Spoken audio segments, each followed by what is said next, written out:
if I'm not mistaken, I thought you had Harbaugh at either 10 or 9, I finally and just found the video here. Yeah. okay. I was Okay. gonna say, and I think you had Stoops and Jimbo Fisher were just ahead of him. Um, so wanted to kind of get your take on that, and and kind of see what our viewers think about that as well. Sure. So to give some context to it, surprise, surprise, Nick Saban's number 1. I've got Dabo Sweeney at number 2, Kirby Smart at number 3. As I shuffle through this video, my number 4 coach is Brian Kelly. Number 5 is Kyle Whittingham. At 6, I've got Ryan Day, Jimbo Fisher at 7. And just in front of Jim Harbaugh at 9, come on, come on, come on, is, can I remember? I want to Mark say it was Stoops, Stoops. Kentucky at number 8. Yep. Harbaugh at 9. And then to round out the top 10,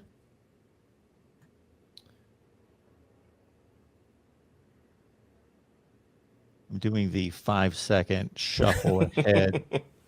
I was going to say, I don't remember who was number forever. 10. Pat Fitzgerald, Northwestern at number 10. Ooh, okay. Got it. So that's a pretty solid. That's a really good group, I think, of top 10 coaches. And at first, I went back and forth in my head on it on Jimbo Fisher. He was the first one I kind of looked at, and I thought to myself, I feel like Jim Harbaugh has performed better at Michigan than Jimbo has at Texas A&M, which I think I feel correct in that. But when you also factor in Florida State, I think that's where Jimbo, overtakes Jim Harbaugh because he has the national championship. Florida State it's a blue blood, but I mean where they were under under Jimbo Fisher was a powerhouse. I mean they were handling the ACC, and like I said with Jameis and the extreme amount of talent that they had coming from that team was really impressive. Mark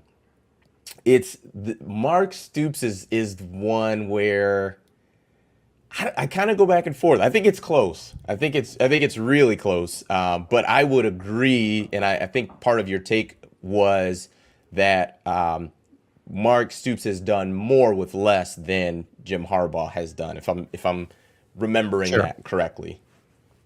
Yeah. So the first thing I would say to anybody who's going to attack my rankings or anybody else is put yourself in that place. So it's easy to say that number 4 or that number 14 or whatever, but do this task, do the entire list yourself, because that I think hits home in terms of how difficult this is, rather than just kind of nitpicking at number 5 and number 8 and number 11. Put the whole list together and then give it to a number of people that you respect as college football fans. And believe me, regardless of what your order is, people will be able to find holes in it and be able to question it, because it is what it is. I explained after I did this that from 4 to like 11 or 12, like 4 to 12, that I would have no issue if somebody said 4 should be 9 and 10 should be 6 and all over the place, because there's that much in my estimation looking at 4 to 12 that I had like razor close. So that's the first thing I'll say, is that not each spot is created equal. There can be 10 spots that are just packed in, and it's a razor close decision. Then you've got, not looking at your example in comparison between Jimbo and Harbaugh, but in a lot of the other ones, like with Stoops, like with Fitzgerald, the difficulty becomes comparing somebody at Ohio State, where they've got everything they could ever want or need to build a powerhouse, versus you're at Northwestern. Okay. You can't just compare their records, because then forget it. Pat Fitzgerald number 50.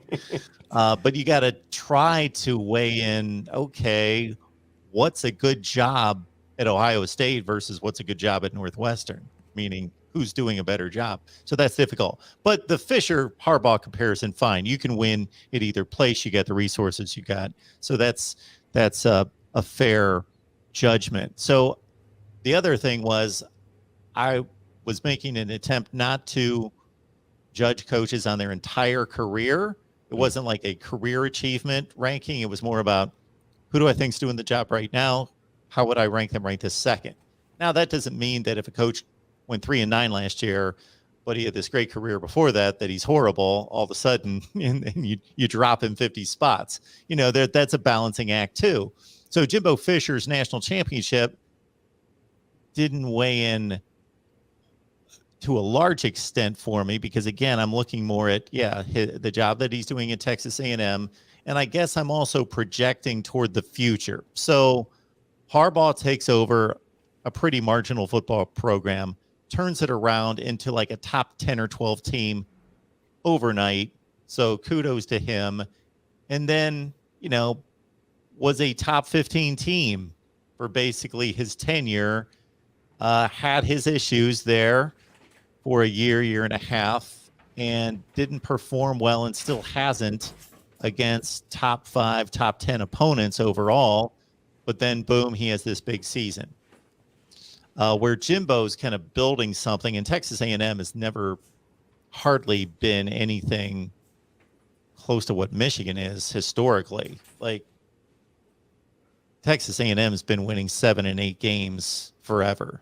They for all the money and resources and how much they love football down there, Texas A&M, until I got to say someone in Manziel kind of changed things. I don't know if I can credit them. Partially, I will. I think a lot of things and entering the SEC changed things. They haven't fulfilled the promise, but they've become we expect Texas A&M to win. They're pouring a lot of money into it and resources, and they pack 100,000 people in there, and they've got Texas football recruits, surrounding them. They should win. There's an expectation now that Texas A&M should win, just like, fill in the blank. But that's not been their history. They have not been. They're not even a top 25 program in their history. They've just basically mounted 7 and 5 and 8 and 4 seasons on top of each other forever. So this is a pretty recent thing. Now, somebody's going to point out the exceptions. Now, I'm not talking about the exceptions that they've made every 15 or 20 years. But so I'm crediting Jimbo for what he's building now, even though the results, other than a top 5 finish 2 years ago, haven't really come. It's been these last few recruiting classes, especially the last one, has been crazy good. So I gave him the nudge on that one, and he has proven that he can win a national championship.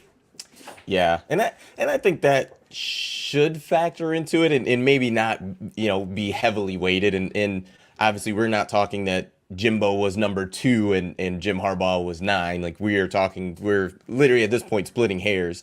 So yeah, it is interesting, and even with Texas A&M, with the Manziel and Sumlin, I think the best year they had was like 10-3 year. So I mean, it was 11-2. 11-2. Yeah. Okay, the year he won the Heisman.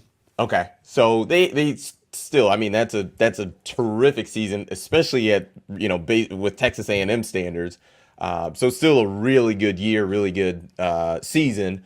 But yeah, I would agree. They are just 7 and 5, 8 and 4. I mean, the consistency is pretty incredible to see that they consistently are there at 7 and 8 wins every year. That's to show you how seriously some people take these rankings.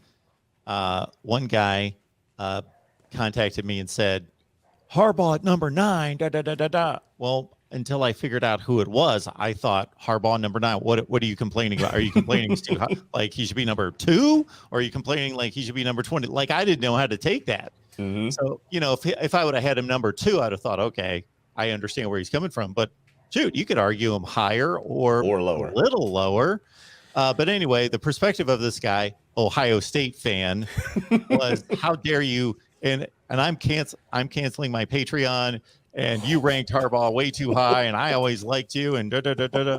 And I'm like, Seriously, because I ranked a coach you don't like too high. What's he supposed to be ranked? Like, the guy is winning like 75 or 80% of his games, and he just won the Big Ten championship. I'm not going to rank him like 37th. It's like that was the straw, Mark. You know what? I can deal with you having these other team channels. I can deal with you having a call-in show and I call in and you don't always get to me, but you ranking Jim Harbaugh number 9, that's it. I just can't. I Was can't it? support what you're doing. I can't. That's it. That's it for me. That's a straw that broke the camel's back. Yeah, it's. I mean, like you said, I think it is something that you're. It's splitting hairs at this point, but I think the thing that I appreciate the most is that when you do the rankings, that you not only list where you have each coach and you have the rankings, but you go through, I would say, in depth for each coach and why you go to bat for all of your takes. Where you say, hey, Jim Harbaugh's number 9, and here's why, and you go into what you're basing it off of. So it's not just I think that to me proves that it's not just a kind of the shock value. Like I'm just looking to get a reaction out of people. It's no, I've put some time into this. Here's what I think. Here's why I think that, and then going from there. So it is a very, I think that's a difficult thing to do as far as ranking the coaches and going through and even having the criteria that you did because I'm another person who's a huge fan of Pat Fitzgerald and what he does there.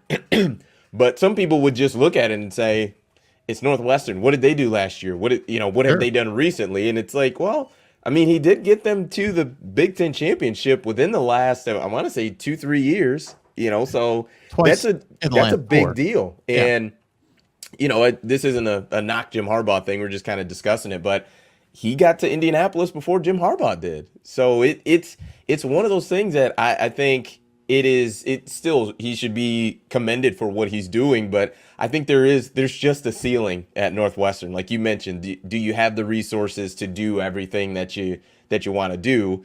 And maybe Fitzgerald does, but but I think he also does understand what that ceiling looks like. Is we're not going to have the facilities of Texas A&M and M and Alabama and Michigan, LSU, but we're gonna just put everything into these kids that we have, and you might beat us, but it's going to be tough, and you're going to be sore the next day. So I can appreciate what Fitzgerald does, but it is very difficult to rank all of the coaches because there's so much that goes Yeah. into it. Yeah. You love the NFL. We could rank the 32 NFL head coaches, and sure, there would be some consideration given to, okay, well, he took over a difficult situation but the difficult situations are by a good front office and good management and a good owner are fixed pretty quickly. Look at the Bengals. Look at, a zillion different examples over the last 10 or 20 years. They're all operating with billions of dollars, and they're all pretty, you can't say poor Jacksonville, poor this. No, they're Yep. all in the NFL. They all get a cut of that, national TV contract. They're all operating in the same level.